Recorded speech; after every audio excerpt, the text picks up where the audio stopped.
Since 2017, the Italian Wine Podcast has exploded, recently hitting 6 million listens. Support us by buying a copy of Italian Wine Unplugged 2.0 or making a small donation.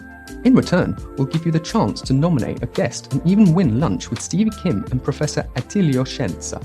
Find out more at italianwinepodcast.com. Chin chin!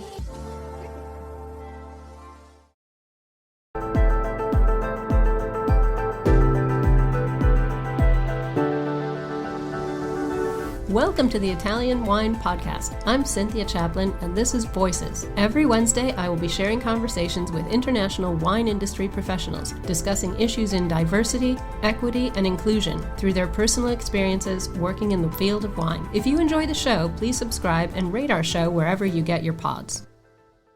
Hello, and welcome to Voices. This is Cynthia Chaplin, and today I'm very happy to welcome Marilee Bramhall to Voices. Marilee lives in Seattle, so she has kindly gotten up very early to speak to me. And she is the founder of Iola Wines, and she imports wines made by women in France and Italy. And we were just chatting a little bit before we came on the air and discovered that we were both in the same room together at Beaune, Italy during a lecture being given by Professor Scienza. So we've just had a fun little moment of, oh my gosh, we were there. So very serendipitous to have this conversation. Welcome to the show, Marilee. Thank you so much, Cynthia. It is really a pleasure to be here with you. Oh, well, it's such an interesting story that you have. You've described yourself as part wine importer and part wine detective, which I really enjoy that. And you're on a mission to find top female winemakers in Italy and France, especially the ones who are making natural wines. So what gave you the idea to focus your business this way? Well, it's interesting. I worked in the wine industry here in the U.S. for just under a decade, and I have done my share of traveling and been interested in wine for a long time, and then eventually studying wine. And through all of that, what I noticed is that the industry seemed to be so geared towards men. I mean, traveling around, thinking about traveling in France, lots of père et fils. Oh, we have that here in Italy too. Yes, fratelli and the same thing. No women in the names. Right. So that was a big part of it. And then just, the more I thought about, wait a minute, why don't I see more women in these roles? Working in the business here in the U.S., we did not have a head winemaker that was a woman for most of my tenure in the business here. So I don't know, eventually, like I said, it didn't occur to me for a long time to even question it, and then eventually did occur to me, and I couldn't stop thinking about it. So the other part of it is that women are making absolutely exceptional, expressive, exciting wines, and the women producers we work with, I'm so proud of what they're doing and their wines. It's really exciting to be able to share them with our wine club subscribers, and just when I get to do master classes for people, getting to share them and the stories of the women behind the wines as well. Well, all of my listeners know that I am a huge champion of women winemakers and try to get them on the podcast when I can. Usually they're too busy. It's one of those topics, we know statistically that more or less 50-50 male and female student winemakers graduate every year. But when you look at who gets a job, 80% of the men who graduate get a job in the first year and only 9% of the women. So, this is still an uphill battle to climb. And it's really great when I find somebody else who's blazing a trail to help support young women winemakers. So let's talk a little bit about your female winemakers and how you select them. How do you plan your hunting expeditions? What are you looking for specifically when you're choosing wines to import back to the States? Well, the selection process is really challenging. First of all, of course, the wine has to be extraordinary and it has to be high quality, wonderful, exciting wine. That's the first thing. If the wine's not good, then that's sort of a stopping point there. And then, like you said, with the percentages being what they are, globally, we're talking about 15 to 20% of winemakers being women. That eliminates a lot of potential producers for me. And then it's further narrowed because my specialty is Italy and France. Those are, I've studied wines of the world, but those are the two countries that have really held my interest and my passion for so long. So then when you whittle it down to just those two countries, it further eliminates the possibilities. And then because I only work with certified or practicing organic and biodynamic, women that are conscientious about how they grow and how they farm, then that further narrows the field. Those are the things I'm looking for. And of course, I'm looking for an incredible story, and I'm also looking for a connection. My job really is to be the link between these women in Italy and France that are making these wines and our customers here in the U.S. I'm just the link point. It's interesting when I talk to customers and when I talk to producers, they each want to know about each other. The producers want to know about the women in the U.S. that are drinking their wines and enjoying them, and what do they think, and what are their lives like. They think of the wines. And then, of course, the women here that are enjoying the wines want to know the stories about the producers. How did they come to do this? Was it a family situation? Do they have children? Why did they decide to be organic? Things like that. So, my job is really just to be the link and the connection point for the two. That's a really cool way of approaching it. I think it is very restricted, just trying to find women producers, especially if you're looking for certified practicing organic, narrow your field a lot. But I think shining a light on the people who are doing this kind of work is a very important thing. So you're building a bridge between producers and consumers. That's going to get more and more important. I have 6 children who range in age from 23 to 31, and they want to know where their food and wine came from. They want to make sure there's nothing in there that they don't want to be ingesting. So I think this is the way we're going to be going, especially with new and young consumers. So it's tricky. We all know natural doesn't really have a legal definition yet. So I'd love to know what your take is on the term natural wine. We're still waiting for a legal definition that can be put on a label. A lot of people, I think, get confused. So give us your sort of perception on the philosophy behind what you might call a natural wine. Yeah, absolutely. Boy, I agree with you. It is kind of a complicated and potentially loaded term because there isn't a legal definition for it. So for me, I'll just give you a couple examples. Producer I work with in Bordeaux in the south of France. Her family's been on, farming their land since the 1700s, and their family home was built in the 1500s. They've never put chemicals in the land ever. Sophie she's the wine grower there, and she does everything by hand. She does massal selection. So she has a philosophy she says for her, it was like a wedding with the earth. She has an alliance and a commitment to take care of the ground. So nothing added, minimal sulfites. Her dad's a shepherd, which now the sheep have become her responsibility as well. So sheep are in the vineyard at the appropriate times of the year. Of course, there's the process of saying, well, can we consider it, or how would we consider a wine natural? Well, there's, certainly a checklist that I look through, which is, are they organic or practicing? And I don't require a certification, but I do visit every domain before we buy wine, just to verify what's going on. So are they organic or practicing? Maybe they're biodynamic or practicing. I'm looking for low intervention wines. I don't want to see a bunch of, certainly no chemicals, and I don't want to see additives. Small production is really important to me. Production as small as 15,000 cases a year, less than that. That's really small. And I think economically importing that's a very tough game. It is. So I work with a producer up in Boca, and she's certified organic, and she has an interesting story about how she came into being the wine grower at the Podere. When she joined, it was actually because her father passed away. She'd been an attorney in a 5-generation law practice with her dad, and then her dad passed away, and she had to decide whether she would continue the law practice or whether she would continue the vineyard. And after a year of thinking it over, and she had young children at the time, decided that the vineyard was really where her heart was. So she went and she started off with a consulting winemaker and a consulting agronomist. After the first vintage, she told her consulting agronomist that she really wanted to convert to organic viticulture. And he told her that was a ridiculous idea, a huge mistake, and something that he strongly advised her not to do.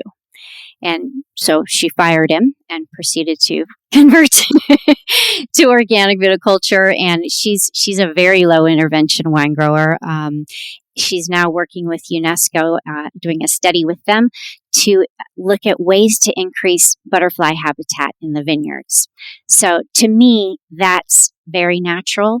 There's nothing added to the wine except for minimal sulfites. These are indigenous yeast fermentations. That's another thing I look for. Of course, minimal sulfite use, and then small production. That the woman in Boca that I just mentioned to you, she makes about 12,000 bottles a year. Wow, tiny. That's tiny. And then, there's not a lot of wine to go around, but she's beginning to get a little bit of exposure, some wonderful reviews from Venice. So I honestly think that she's an absolute superstar. And above all of that, she is an incredible human. She is so modest and humble about her accomplishments. She's one of those people, you got to spend a lot of time with her before you find things out, like she's in this study with UNESCO. Really an incredible person in addition to being an incredible winemaker. The wines are extraordinary. Well, I kind of want to get into the business end of this as well, because the profit margins on that size production are so small and so fragile, especially given all the climate issues that we've had in Europe this year, and in fact that you've had in the States as well. So we'll come back to that, because I'm quite interested to hear about how anybody's making any money with this tiny production and shipping it and all the taxes and all the import duties and everything else. But the thing that fascinates me about this is, statistically, we know that buying power of women around the world is going up these days, especially in developing countries where suddenly women have disposable income. And we know in the US and the UK as well, for that matter, up to 80% of the wine purchases are made by women. And we're seeing similar figures to that all around the world. But only 15% of the winemakers, if that, worldwide are women. So I want to know, aside from what you're actually doing, supporting these women in their business and actually helping them to get their brands out there and get their wines sold and into people's glasses, what do you think we could do as an industry to encourage more women to become winemakers, and to get more wineries to hire them? When we know that women are wine buyers, why do we not have more wine makers who are women? What can we do about this? I think it's, for me, what I've discovered is it is a matter of getting the word out about what is actually going on. Every time I talk to customers and share those statistics that you just shared, they're really surprised. And then, I follow that up with, we have actually tremendous opportunity and, frankly, tremendous power if we want to use it. We have the opportunity to vote with our wallets here. So as women, if we made the decision, the deliberate choice to saying only buying from women producers is, I realize that's a pretty dramatic change, because honestly, as we said, it'd be pretty difficult because, there's not that many women producers out there. But the more that we can share the reality and talk about this and get the word out about what's actually happening, when I do that, I find that the women here in the U.S. that I share that information with they're excited about the possibility of making change by voting with their wallets and trying to support women. Really, it seems like everywhere I go and everyone I talk to, when I ask them, if you have the opportunity to choose a product that is, in this case, it's wine, to choose a wine that is as good, if not better, made by a woman, or as good, maybe not as good, made by a man, what is your choice? And every time, let's put it this way, all things being equal, if they have the opportunity to support a woman, that's what they want to do. which is that's what we need to sort of, again, shine a light on across the industry. I mean, I'm a wine judge at wine competitions, and in the past few years, we've seen the advent of competitions where all the wines are made by women, and on the other side of that, competitions where all the judges are women. And both of those kinds of events really bring a different atmosphere, a different outlook. It's very interesting to see, a room full of, 400 female wine judges who are all chatting and relaxed with each other. And there's no pressure or fear of being judged or sort of, shouted down or spoken over. And the same is true when I'm judging competitions where the women winemakers have the focus on them, and the judges may be, both men and women, but all the wines are made by women, and the conversation amongst judges is always very different in that arena. So I think we can spread this message in lots of ways, actually. Mm-hmm. I agree with you. The idea really is to amplify it as much as possible. I wish I could be a fly on the wall in some of those rooms that you're in when you're judging competition where the producers are all women. Sounds absolutely extraordinary. And when you were describing the environment where the judges are all women, I can just imagine that based on what happens when I'm doing, small group master classes with women. It's completely different when you bring men into the equation. It's fascinating how the vibe changes totally. Absolutely. I'm a wine educator too, and do a lot of private classes and events and things with my own clients. And when it's an all-women event, it is a very different animal than when there are men in the room, especially if it's a team-building event. So again, I think just being aware of these issues and spotlighting them when we can across our industry and sort of calling it out is something that all of us could do more of. Obviously, that's what I try to do with the podcast. But I think what you're doing, again, from a financial and economic and recognition, sort of getting a winemaker's profile out there is remarkably important, especially for these small producers where, as I said, margins are super small. Are you enjoying this podcast? Don't forget to visit our YouTube channel, Mama Jumbo Shrimp, for fascinating videos covering Stevie Kim and her travels across Italy and beyond, meeting winemakers, eating local foods, and taking in the scenery. Now, back to the show. They are. I mean, I work with a producer in Chianti, and one of the things that she said to me is, I mean, her property is tiny. She has 3.7 hectares. It's really, really small. And what she says is, I'm not in this to make money. The years that I break even, I'm thrilled. Yeah, winemaking is not. It's a don't quit your day job kind of a thing. If your last name is not Antinori, it's unlikely that you will become rich and famous.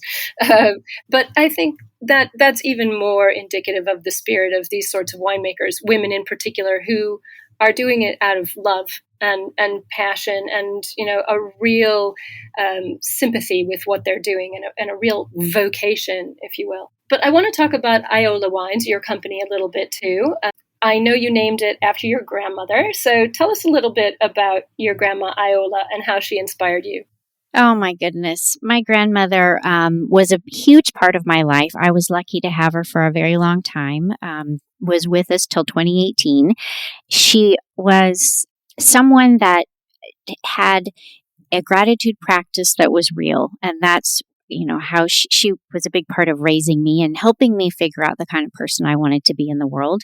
And a lot of that comes back to gratitude and contentment. She was a pianist, sometimes classical music, sometimes old standards. She was an artist. She did a lot with pastels and watercolors. She was an incredible cook. Absolutely loved having a great time. Loved to have a party, loved to entertain. One of the things that she said all the time was, let's celebrate. She's always looking for a way to celebrate. She just loved people. And yeah, that was the big example. I didn't have a child to name after her. So I named this baby after her. And she's just was and still is a huge inspiration to me. I feel very fortunate to have had a grandmother like her. Well, that is such a lovely story, and what you're doing. Funny enough, she wasn't actually much of a wine drinker. Gin was her drink. I always tell people that my grandmother taught me to drink gin, but she didn't love wine all that much. I do think she'd be pretty happy about the company being named after her, though. Oh, for sure. And especially, putting the focus on women as you are, it sounds like, she was blazing her own trail back in the day.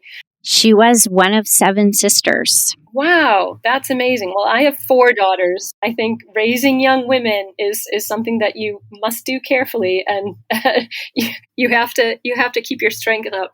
They smell fear.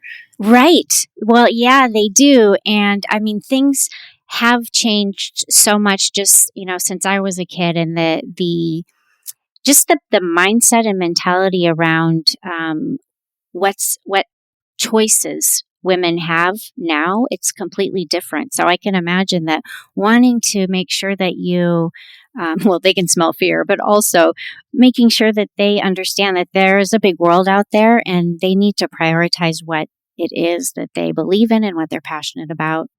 Especially, and I think, being from, sort of the US, UK background, as we both are, we have had a lot of support in that. And so just talking about these women in France and Italy who probably have had a little bit less support in that area really gives the impression of how much they've achieved. So let me just ask you, so with Iola, kind of give me a recap of a year at Iola. When are you out hunting producers, and where are you importing to? What does your wine club look like? What's a year in the life of Iola Wines?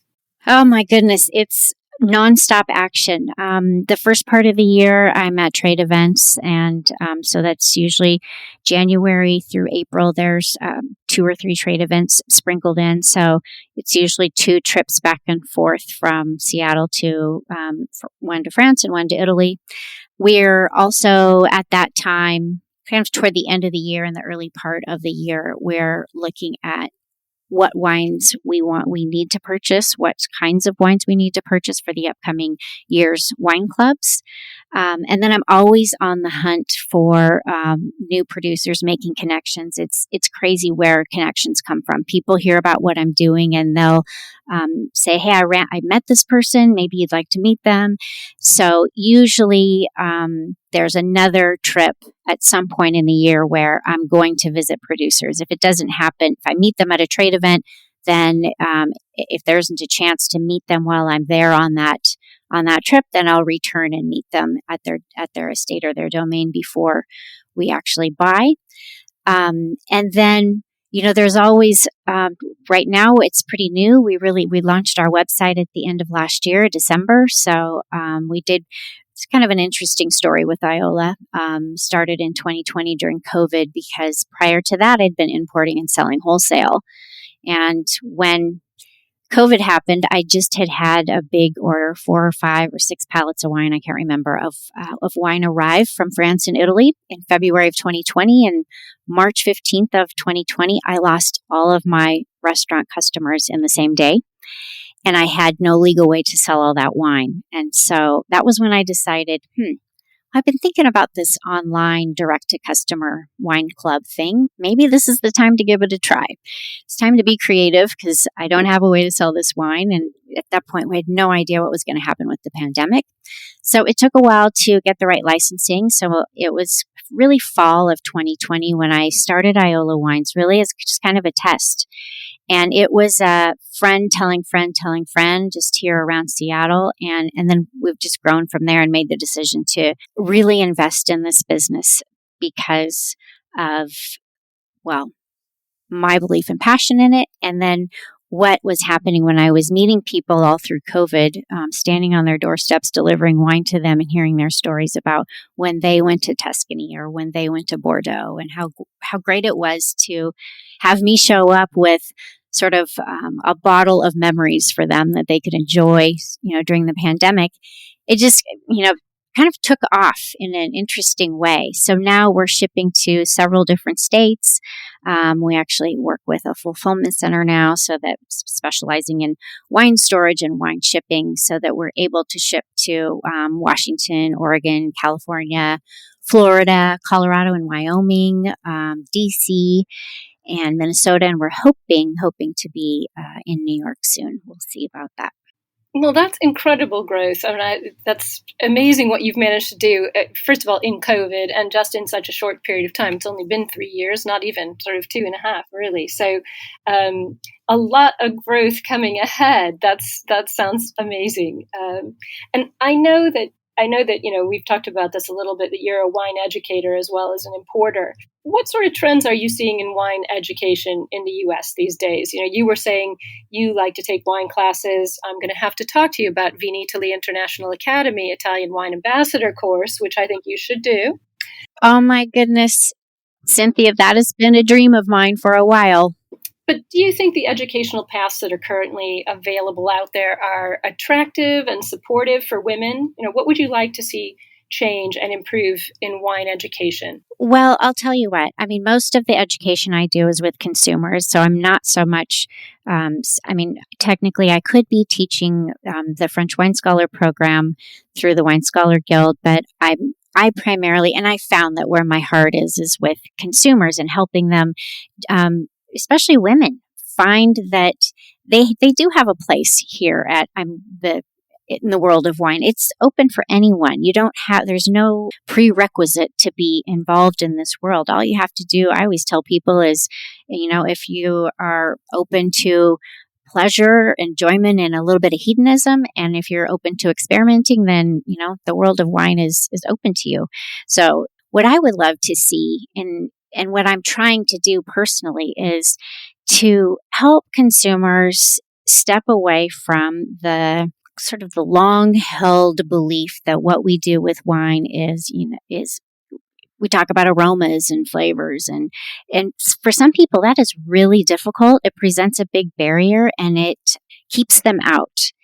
What I found is that if I can get customers to instead step away from that, sure, look at the wine and enjoy the sensory element of it, but close their eyes, and when they're tasting the wine, just whatever comes to them, whether it's shapes or colors or images, memories. And I actually have a producer I work with in Champagne who we discovered that we both happen to do that. And it was really fascinating to talk to a producer that actually approaches things that way. Of course, she does it, does sort of the traditional way as well, focusing on aromas and being able to identify those is super important, as well as, looking at structure of the wine and all of that. But for consumers and enthusiasts, I've found that what is really nice is to find another way for people to engage with wine. If the traditional sort of aromas and flavors and identifying those is too hard or doesn't work for them, then there's other ways. And it's so fun to see what happens for customers when they find another way to engage with wine and find that they belong, is what it comes down to. Anyone can belong to this. There's a lot of ways. That's so true. I do a lot of wine pairing evenings where I pair Italian wines with non-Italian food. And it's another way to break down barriers where, things seem too traditional or too stuffy or too exclusive or scary or pretentious. And when we start talking about Italian wines that go with Mexican food or Thai food or, Malaysian food, all of a sudden everyone feels on an equal footing in the conversation. So I think you're on the same page as I am. It's about getting the doors open as wide as possible, laying the longest table we can, and bringing everybody in and getting them to take a seat at the table and feel comfortable in that space. I love that. I love the image of the table. I just think about all those producers that do their dinners in the vines, and some of these tables are very, very long, and that is the image that comes to me when you say, setting this big long table and making sure that everybody feels like they have a seat and they belong. That's what I'm trying to do too. That's what our wine clubs are all about. Making everybody feel like, hey, they belong here. This is for them. Exactly. I mean, wine has been around for thousands of years. People have been drinking it and sharing it. And I think people tend to forget that that's, the real intrinsic value of wine is that it brings people together. It shouldn't keep them apart. It does. And, it's so interesting how, for me, it's so fascinating yes, wine brings people together. Women tend to be so community-oriented, group-oriented, supporting each other. When they hear about something great, they should tell their friends. That's one of the ways that Iola Wines has grown, is just friends, here they find something great and they want to share it with their girlfriends. But it's funny. This brings me back to organic viticulture and conscientious viticulture. It's amazing to me how often I hear stories from producers that it was either their mom or even their grandmothers, or it was the woman herself that felt that the domain needed to convert to organic viticulture because they had children running through the vines and they didn't want children exposed to that. Then, it's the woman that's thinking about the fact that, hey, if we have workers here working on our vines with us, we don't want them, we don't want ourselves exposed to those chemicals. So I think women, it's interesting, they not been at the forefront of this for thousands of years, but the way that women tend to be fits right in with what wine is all about. I think that's very true. And I'm so glad that you came on today. This has been a great conversation. Thank you so much for, as I said, getting up early to talk to me here in Verona while you're there in Seattle. It's a pleasure. Thanks so much for having me. Well, I hope we can meet up again the next time that you're here for Vin Italy. You're on. Absolutely. All right. Thanks, Marilee. Thank you so much. Thank you for listening, and remember to tune in next Wednesday when I'll be chatting with another fascinating guest. Italian Wine Podcast is among the leading wine podcasts in the world and the only one with a daily show. Tune in every day and discover all our different shows. You can find us at ItalianWinePodcast.com, SoundCloud, Spotify, Himalaya, or wherever you get your pods.